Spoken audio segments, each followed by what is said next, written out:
háromságos életébe hív ismét meg bennünket, és ugyanakkor hála legyen Jóistennek, hogy az idei búcsú alkalmával ugyanakkor Kovács Péter falunk szülötteként visszatért, hogy ezüstmisét mutasson be közöttünk a búcsú alkalmával. Isten hozott Péter, áldott szolgálatot, mindannyian kapcsolódjunk be e hálaből imádságba, és kérjük Istennek a kegyelmeit, hogy mindazt, amit készítget továbbra is közösségünkben, közösségünk által nyitottak legyünk mi magunk is, meg Péter is az ő papi szolgálatában. Az Atya, a Fiú és a Szentlélek nevében. A mi Urunk Jézus Krisztus kegyelme, az Atya Isten szeretete és a Szentlélek egyesítő ereje legyen minnyájatokkal. És a telepekkel. Kedves ünneplő testvéreim!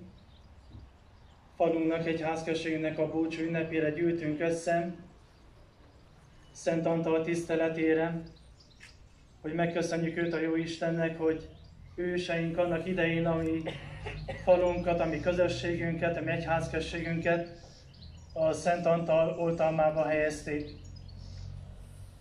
Úgy is fogalmazhatnám, hogy egy kitüntető lehetőség, ami számunkra, hogy ő egyházközségünknek a védőszentje, hiszen nagyon híres szent a világ egyházban.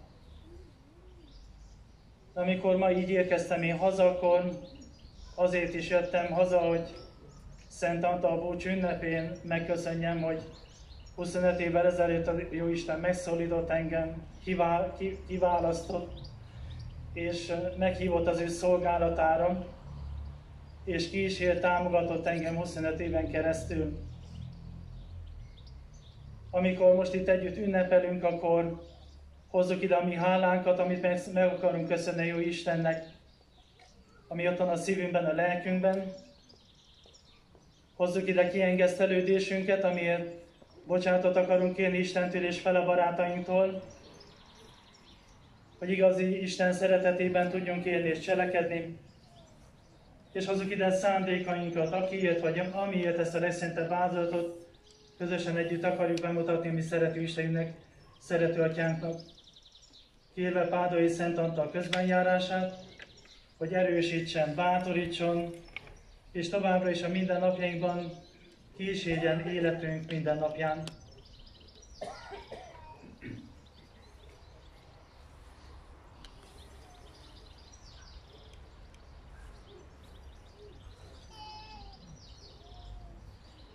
Gyónom, amit elmaszol Istennek, És nektek testvéreim, hogy sokszor és sokat védkeztem, gondolattal, szóval, cselekedettel és mulasztással. Én védtem, én igen nagy védtem, én azért a boldogságos minden Krisztus várját, az összes angyalokat részszenteket, és titeket testvéreim, hogy imádkozzatok érettel, Urunkhoz, Istenünkhöz. Irgalmazzon nekünk a mindenható Isten, bocsássa meg bűneinket, és vezessen el az örök életre. Amen.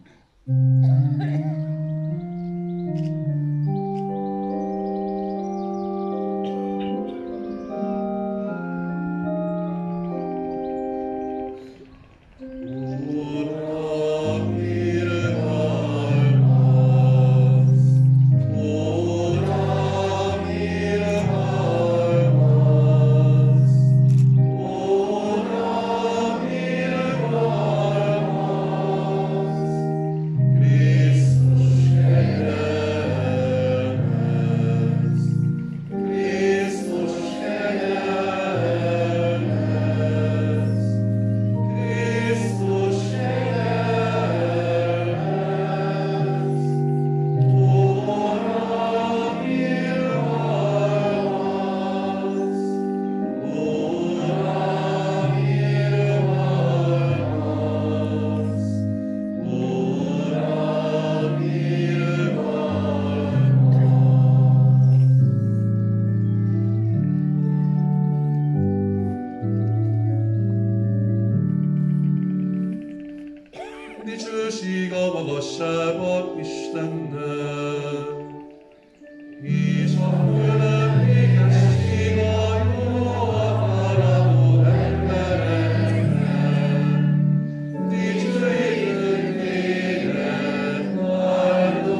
könyörögjünk. Mindenható örök Isten, te néped számára szent Antal kiváló ige hirdetővé, és gondjainkban hatatos közben járóvá tetted. Hatos segítségével mi is a Krisztus élet útján járjunk, és minden nehézségben érezzük támogatásodat, a mi Urunk Jézus Krisztus a te fiad által, aki veled él és uralkodik a Szentlélekkel egységben, Isten mindörökkön örökké.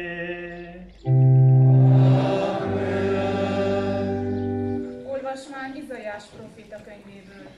Az Úr kánt föl engem, hogy örömhírt vigyek a szegényeknek. A próféta így beszél.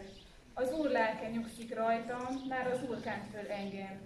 Elküldött, hogy örömhírt vigyek a szegényeknek, és meggyógyítsam a megtört szívűeket, hogy hirdessem az Úr kegyelmének esztendejét, és Istenünk bosszújának napját, hogy megvigasztalja mind a gyászolókat, és koszorút adjak Sion gyászolóinak a hamu helyébe, örömnek olaját a gyászruha helyett, a szomorúság lelke helyett meg ünnepi öröméneket.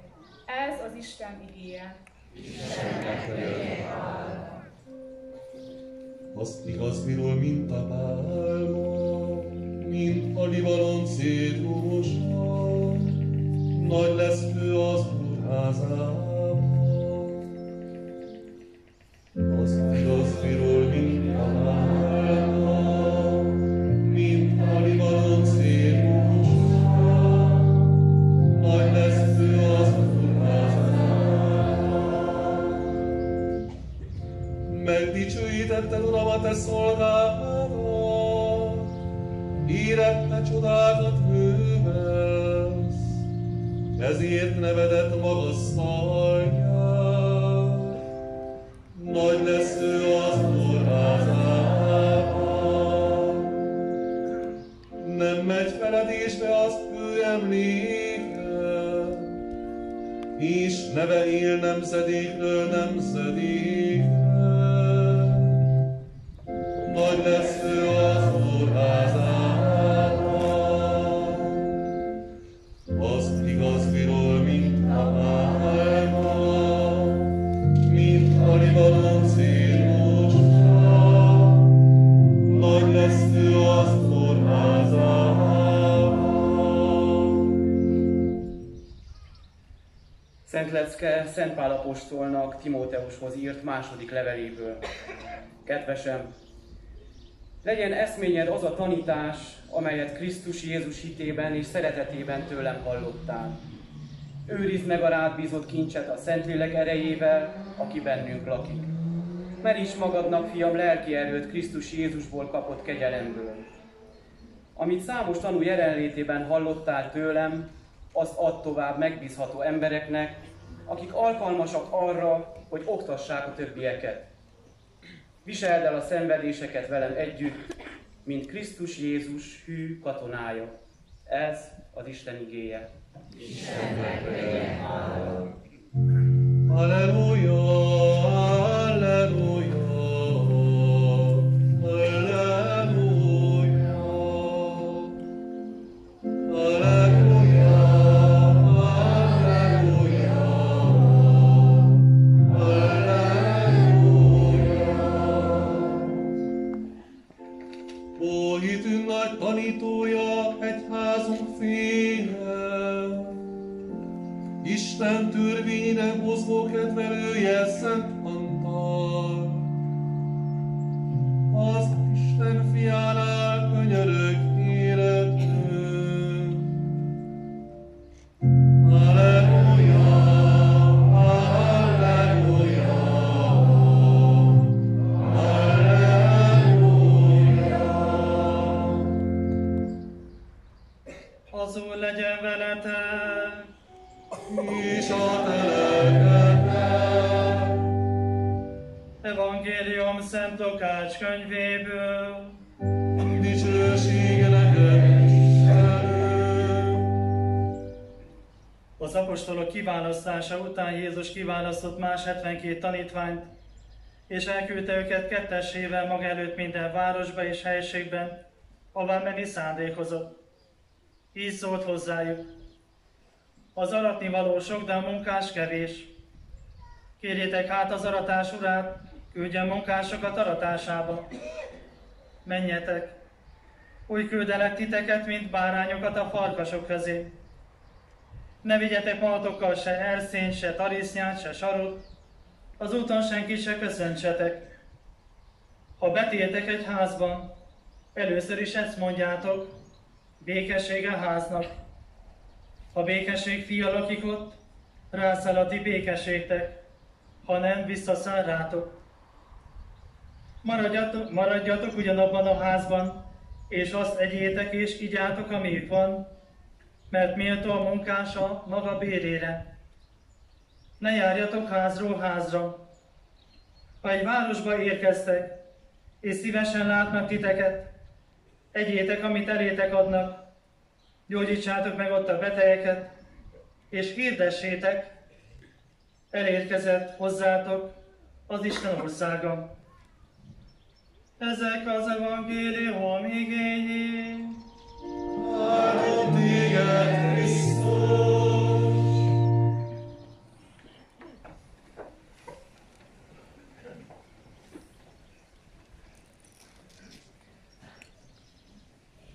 Kedves ünneplő testvéreim!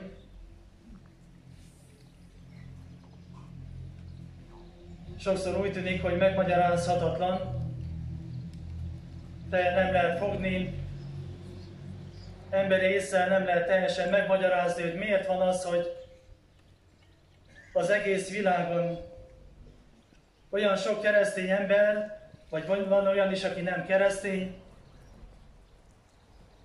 megáll Szent Antal szobra előtt, letérdel, imádkozik, odaviszi az ő gyermekét, odaviszi az ő családját, ott van csendben, bámulja Szent Antal szobrát, nézi Szent Antal szobrát, valamit a szívében megfogalmaz, amit mondhatnánk imának, kérésnek, hálaadásnak, fájdalomnak, bármi, ami egyáltalán abban a pillanatban ott van az életében, a mindennapjaiban, és mi látjuk, nézzük, tapasztaljuk, hogy egyre több ember hiszi, hogy Szent Antal közben jár, hiszi, hogy Szent Antal meghallgatja, hiszi, hogy Szent Antal képes csodát tenni, képes az elveszett dolgoknak a visszaszerzését, a megtalálását eredményezni.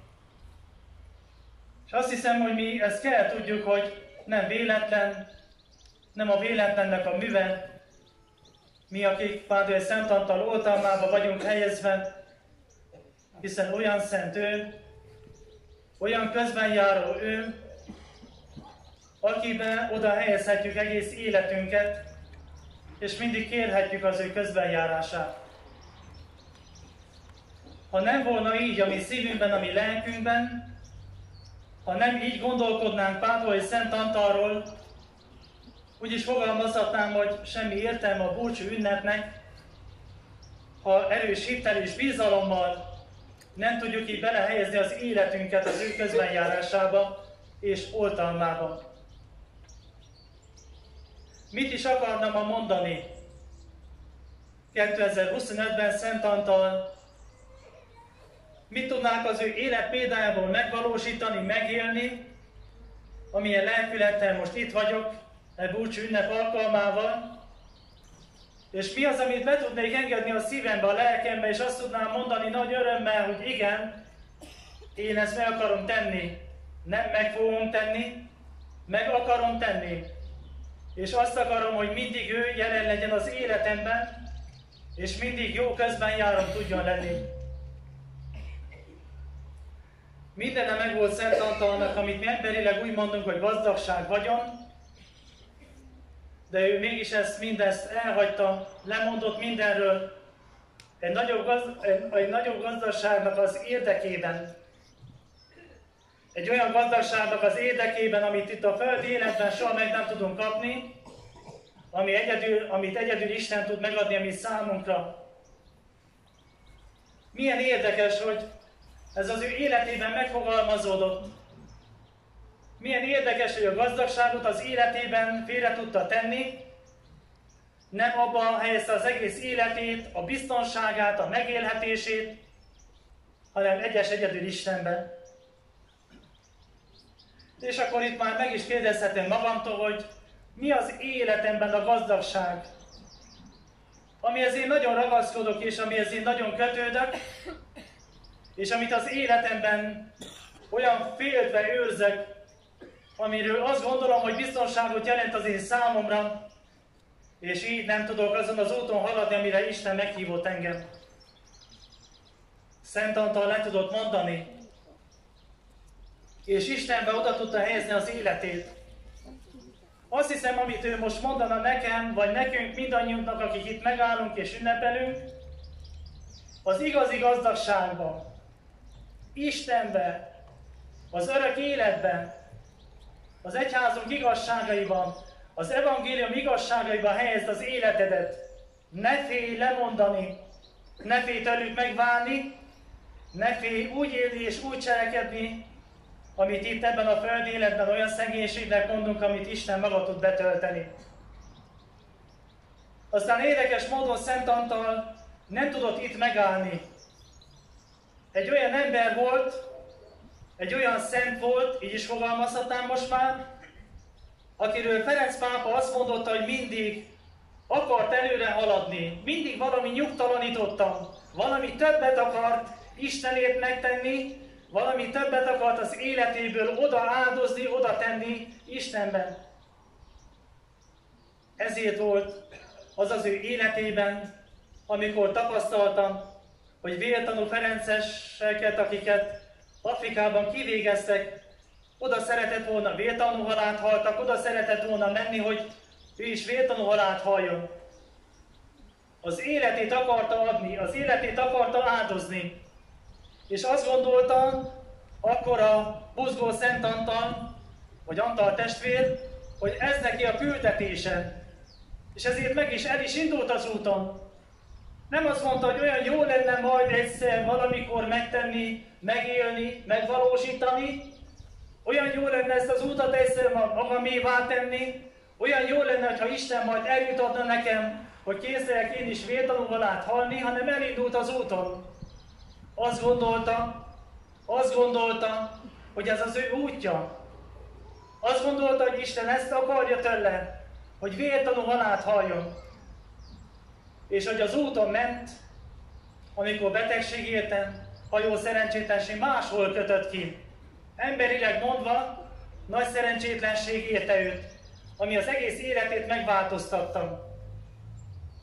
Ami az egész életét még inkább Isten akaratába helyezte, hiszen Isten nem azt akarta tőle, hogy vértanú halált halljon, hanem azt, hogy az ő örömhírét hirdessen, ahogyan hallottuk az olvasmányban, Izaiás próféta könyvéből, az Úr lelke nyugszik rajtam, az Úr kent fel engem, elküldött, hogy örömhírt vigyek a szegényeknek.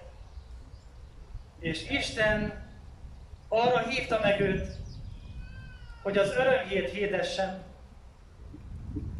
Van sokszor a mi életünkben is, amit emberileg úgy mondunk, hogy talán szerencsétlenség vagy katasztrófa, vagy van, amikor Isten megállít bennünket, vagy amikor Isten az életünk csónakján valamerre más irányba vezet vagy terel bennünket, és azt gondoljuk, hogy itt mindennek vége. Azt gondolom, hogy annyit küzdöttem, annyit tettem, annyit mentem, hát nem Isten nem ezt akarja tőlem, hogy nem így kell nekem cselekednem, nem így kell élnem. És akkor nem értjük még akkor, hogy Isten mitől akar megóvni, Isten mire akar meghívni, Isten mire akar kiválasztani bennünket. És olyan fontos lenne Szent Antalnak a magatartása, aki nagy alázattal, nem nagyságra törekedett, nem hatalomra, nem dicsőségre, de mégis Isten az ő életén keresztül nagy dolgokat művelt az ő életében. El tudom-e hinni, hogy az én életemben is Isten nagy dolgokat tud művelni? hogy Isten is kiválaszt engem, és meghív engem, hogy én is az örömhírnek a részese legyek, ott, ahol élek, a családomban, a közösségemben, bárhol, a munkahelyemben, a faluban, bárhol, amit élek és teszek egyáltalán. El tudom-e hinni, hogy én is az örömhírnek a közvetítője tudok lenni, mint ahogy Pádolyi Szent Antal példát adott mindannyiunk számára. Csendben, alázatban beszélt az ő élete, mert az ő élete, az imádságos élete Istenben volt benne.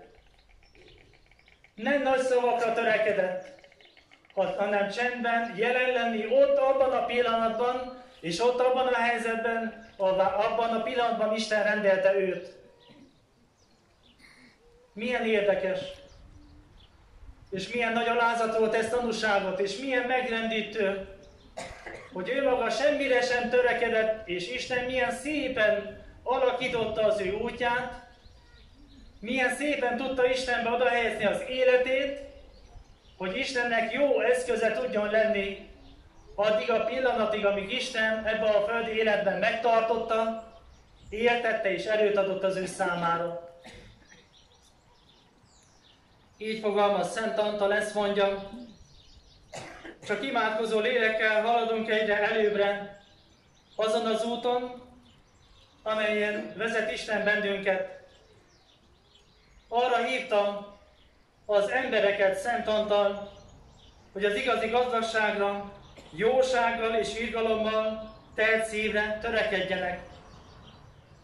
Azt mondotta Szent Antal, az imádság olyan szeretett kapcsolat Istennel, amely minden embert arra készít, hogy bensőségesen társalogjon Jézus Krisztussal.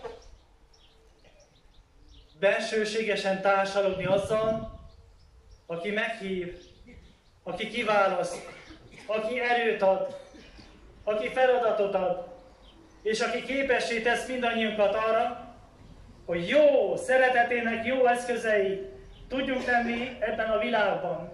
Hogy jó szülő, jó fiú, jó feleség, jó gyermek, jó család, jó élő közösség tudjak lenni. Mind ennek az alapja, testvéreim, semmi más. Nem az én vagy a te ügyességed, hanem Isten kegyelme, ahogyan működik mindannyiunkon keresztül az imádságaink által. Akarok-e így elcsendesedve Istenben jelen lenni, Istenben megállni, és Istenbe oda tenni az életemet, mint maga Pádolyi Szent Antal tette? Akarom-e engedni, hogy Isten a fordulatokat, amit az életemben okoz, az az én életemnek a javát szolgálja? Vagy önfejű vagyok, és azt mondom magamban, én tudom, mit kell tennem, hogyan kell cselekednem, merre kell menjen az én életem. Én mindennél és mindenkinél jobban tudom mindezeket. Pádolyi Szent Antal így akar ma közöttünk lenni. Így akar meghallgatni csendben, így akar csendben bátorítani, így akar bennünket erősíteni, és így akarja tudtunkra adni, hogy ebben a földi életben a legnagyobb gazdagság semmi és senki, csak maga egyedül az Isten. Csak egyedül az Isten. És én ezt meghallom-e, kérem-e tőlem, oda térdelek-e, oda borulok-e, oda viszem el családomat, és kérem-e tőlem nem csak a Szent Antal ünnepén, nem csak a Szent Antal 9-ben, hanem életem minden napján, hogy ő közben járhat, hogy ő támogathat, hogy ő erősíthet, hogy ő meghallgathat, nem csak akkor, amikor szenvedés vagy megpróbáltatás van az életemben, hanem akkor is, mikor öröm, akkor is, mikor boldog vagyok, és sikerül odavinnem, és az én közben járom, az én pártfogomat kérdem, és beengednem az életemben. Szent Antal mondja, kedves ünneplő testvéreim, a tettek hangosabban beszélnek, mint a szavak. A szavai tanítsanak, a tettei pedig beszéljenek. Nem mondok sokat, nem beszélek sokat, és a beszédemnek van-e mondani valója? Ferenc pápa mondja, a családban a legnagyobb tanúságtétel a szülők részéről nem csak az, hogy mit mondanak a gyermeküknek, hanem hogyan élnek, milyen példát adnak, hogyan hallgatják meg gyermekeiket, és hogyan terelik, támogatják, erősítik Isten útján, amire mindannyiunkat meghívott. A tettek mindig hangosabbak kell, hogy legyenek, mint a beszéd. Soha ne fordítva. A tetteim kell beszéljenek, mint Pádrai Szent Antalnak, az alázatos, a jóságos, a jelenlévő, meghallgató, végtelen nagy szeretete. És ha így állok meg a mai ünnepen, és így köszönöm meg, hogy milyen jó, hogy van egy közbenjáró.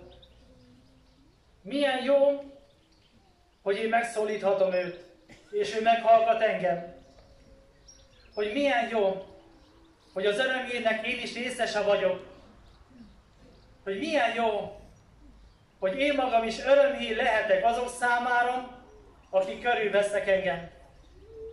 Hiszen Jézus mondja az apostolainak, menjetek és küldelek benneteket, menjetek és hirdessétek, menjetek és mondjátok. Ez mindenkinek szól, testvéreim, mindannyiunknak ez hivatása, küldetése, feladata, mindannyiunknak mondja, és mindannyiunkat képessé tud Isten tenni, hogy ezt meg tudjuk tenni az életünk által, ahogyan élünk, ahogyan cselekszünk, Szent Antal példája szerint. Küldve vagyunk mindannyian, hogy szerető Istenünk békéjét, jóságát, az ő szeretetét közvetítsük azok számára, akik körülvesznek bennünket.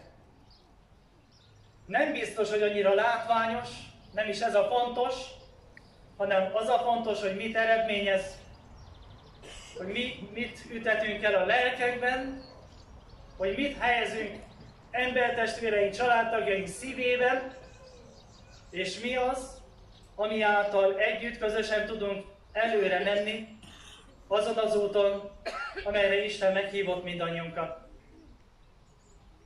Szent Antal csupán csak 36 esztendőt élt, és szentként áll előttünk. Az egész életét rátette a legnagyobb gazdagságra, ami szerető Istenünkre. Annyira komolyan vettem, hogy nem csak immel ámmal, nem csak félvárról, hanem egész életét oda tette. El tudjuk-e hinni, testvéreim, hogy Szent Antal példája nyomán mi magunk is Isten örömhírét megélve és beengedve az életünkben a szenté válás útján így haladhatunk, és mi magunk is szentek lehetünk.